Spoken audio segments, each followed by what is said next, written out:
Deputy CM Bhatti Vikramarka Warangal పర్యటనలో ప్రమాదం చోటు చేసుకుంది. వరంగల్ వెళ్తున్న క్రమంలో జనగామలోని కళాతోరణం వద్ద భట్టి కాన్వాయ్లోని ఒక పోలీస్ వాహనం ప్రమాదవశాత్తు అదుపు తప్పి బోల్తా పడింది. ఈ ప్రమాద ఘటనలో ఎస్ఐ చెన్నకేశవులు, డ్రైవర్ స్వల్పంగా గాయపడ్డారు.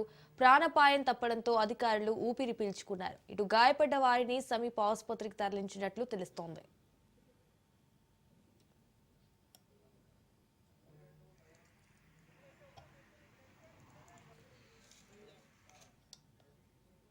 డిప్యూటీ సీఎం భట్టి విక్రమార్క వరంగల్ పర్యటనలో ప్రమాదం చోటు చేసుకుంది.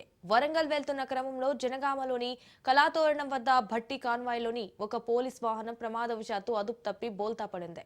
ఈ ప్రమాద ఘటనలో ఎస్ఐ చెన్నకేశవులు, డ్రైవర్ స్వల్పంగా గాయపడ్డారు. ప్రాణాపాయం తప్పడంతో అధికారులు ఊపిరి పీల్చుకున్నారు. గాయపడ్డ వారిని సమీప ఆసుపత్రికి తరలించినట్లు తెలుస్తోంది.